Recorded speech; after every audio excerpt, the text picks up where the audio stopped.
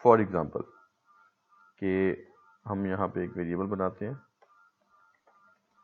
Declare @ERR int اور insert کرتے ہیں انٹو امپلائی. یہاں پہ ہم صرف ای ایج کے کالم میں ویلیو انسرٹ کرتے ہیں اور یہاں میں کرتا ہوں 50 اور set @ERR equal to @error print @ERR. تو یہاں پہ آپ دیکھیں کہ جب انسرٹ کی کوئی ایگزیکیوٹ ہوگی تو اگر یہ سکسیسفل ایگزیکیوٹ ہوتی ہے تو ایرر کے ویریبل میں 0 ہونا چاہیے.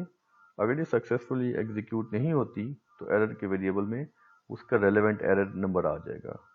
تو ہم اس ایرر نمبر کو اس ویریبل میں سٹور کروا رہے ہیں اس سے ساتھ میں پرنٹ کروا رہے ہیں. اب اگر ہم اس کو ایگزیکیوٹ کریں ویلیوز تو یہاں پہ آپ دیکھیں cannot insert the value null into the EID. اس کا مطلب ہے کہ ہمارے پاس جو EID کا کالم تھا ٹیبل میں وہ ناٹ نل تھا, اس میں نل ویلیو انسرٹ نہیں ہو سکتی تھی. تو یہ کوئری اس میں نل ویلیو انسرٹ کرنے کی کوشش کر رہی تھی, اس لیے اس کوئری میں ایرر آ گیا. وہ بیسیکلی ایرر نمبر کیا تھا 515 اور وہ 515 جو ہے وہ اس ویریبل میں اسٹور ہو چکا تھا. This is why error variable is used. السلام علیکم ورحمۃ اللہ وبرکاتہ.